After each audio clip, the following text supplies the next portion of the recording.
Cette population est à souffrance. Ceux qui se disent congolais, qui peuvent induire les chefs de l'État en erreur. Le monde entier connaît que le cantonnement après retrait du M23, c'est dans les monts Sabine. Le président lui-même avait promis d'aller voir son homologue Kagame. En tout cas, ceux qui ont donné ces conseils au chef de l'État, moi je les qualifie comme des infiltrés. Et ils disent, au lieu que Kichanga tombe dans les mains de notre armée, au moins que Kigali tombe.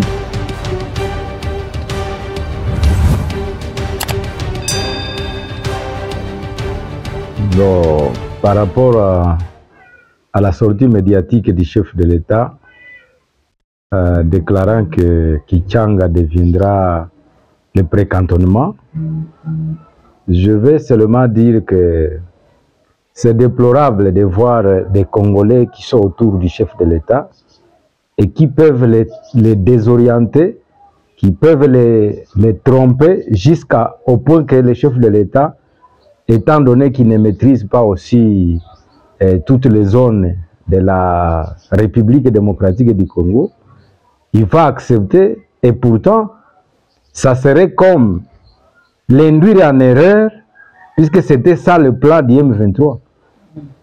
Pour le M23, il ne dirait que arriver à Kichanga comme une zone stratégique d'après eux, puisque c'est une zone qu'ils maîtrisaient très bien. Et puis, moi, ça m'a étonné de voir comment des gens, des Congolais, ceux qui se disent Congolais, qui peuvent induire les chefs de l'État en erreur. Puisque cette erreur de dire que Kichanga doit être le précantonnement, je me dis, précantonnement de qui? Sinon, la décision du chef d'État ne citait pas Kichanga comme cantonnement. Mais c'est connu, le monde entier connaît que le cantonnement après retrait du M23, c'est dans les monts Sabine. Mais Sabine n'est pas en face de Kichanga, n'est pas non plus dans le territoire de Masisi où se trouverait Kichanga. Et donc, pour moi, j'ai qualifié ça comme une tromperie qu'on a placée au chef de l'État.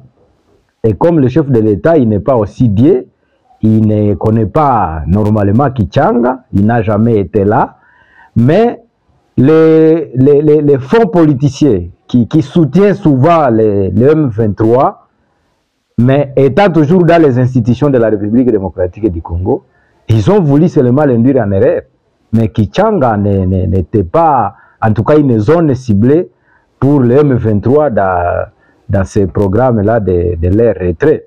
Puisque ils ne diraient que Kichanga, si une fois ils arrivaient à Kichanga, ils seront à mesure de récupérer ou de contrôler même la ville de Goma.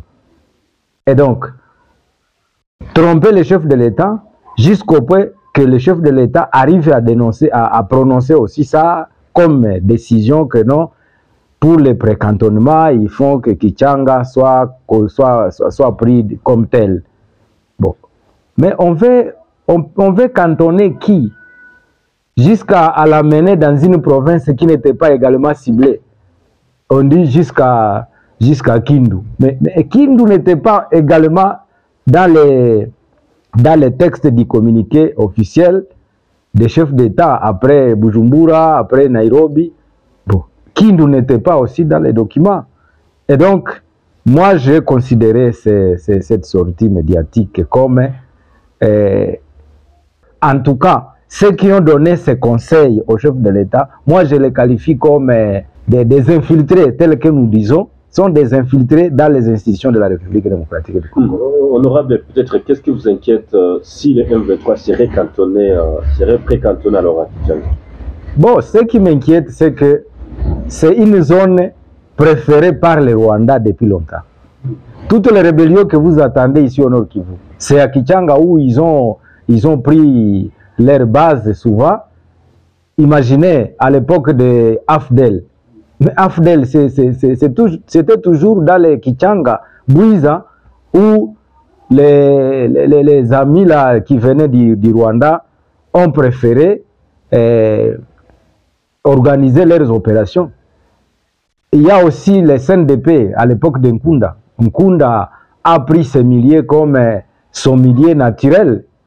Et donc, pour cette phase ici où le M23 a cherché à tout prix récupérer Kichanga, nous craignons qu'une fois on les accepte de les cantonner là-bas, en tout cas, ça serait une affirmation qu'on veut que le M23 puisse rester à Kichanga tel qu'ils ont souhaité. Puisque ils disent, au lieu que Kichanga tombe encore dans leurs mains, dans les mains de notre armée, au moins que Kigali tombe. Voilà leur expression. Et quand ils disent ça, et puis les Congolais là qui sont assoiffés du pouvoir, qui trompent les chefs de l'État pour déclarer Kichanga comme une zone de précantonnement de ces gens. En tout cas, nous craignons que ça serait déjà une légalisation qu'on fait de ces gens dans la zone. Oui, honorable. Alors, selon vous personnellement, comment cela serait au moins orienté? Mais l'orientation est claire. Ce n'est pas moi qui ai écrit les communiqués de Luanda, de Bujumbura. Mais nous partons des textes qui ont été publiés par les chefs d'État. Nous, on n'était pas dans la réunion, on n'était pas dans leur conférence, dans leur sommet. Mais nous lisons ce qui est là-bas. Et nous devons donc nous conformer aux textes tels qu'ils ont signé les chefs d'État. Ils ont précisé, ils ont bien précisé que ces M23, une fois retirés, ils doivent être cantonnés à Sabinyo. Après le mot de Sabinyo, quand ils seront là-bas, le président lui-même avait promis d'aller voir son homologue Kagame pour essayer de trouver maintenant une solution, mais après le cantonnement de ces gens au mont Sabinyo. Oui, honorable. Après cela, parlons un peu du coût de vie, donc la vie que mènent les déplacés vivants dans différents sites de déplacés entourant la ville de Goma. Ils passent une mauvaise situation, donc disons la vie qui est médiocre. Que pouvez-vous dire par rapport à cela? Bon, vous devez toujours connaître que quand il y a des déplacements d'une population qui vit dans un milieu qui n'est pas son milieu naturel. Bon, ceux qui suivent, c'est la souffrance. Et donc, quand j'ai été libéré, hein, disons libéré de la base de la MONUSCO où j'étais encerclé par le M23 à Kichanga, 2 mois après, donc j'ai essayé de faire des visites dans les différents sites, dans les différents camps, de déplacés à Bulengo, Bulengo 1, Bulengo 2. J'ai été même à Kanyaruchinya, même à Roussaïou, j'y étais. Également, j'étais à Nzulo. J'ai vu aussi, il y a une partie de la population qui commence à construire des hits là-bas. Mais imaginez la vie qu'elle est en train de mener. Cette population est à souffrance. Et autre chose qui inquiète cette population, c'est qu'il n'y a pas encore l'espoir à quand est-ce qu'ils vont rentrer. Ils ne savent pas.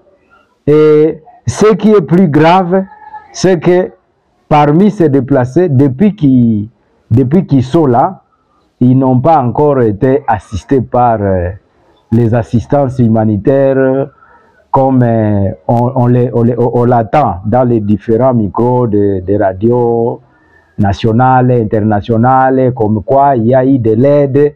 Mais parmi ces déplacés, en tout cas, il y a ceux qui n'ont pas été encore assistés. Et même ceux qui sont assistés, imaginez, on assiste quelqu'un qui avait chez lui.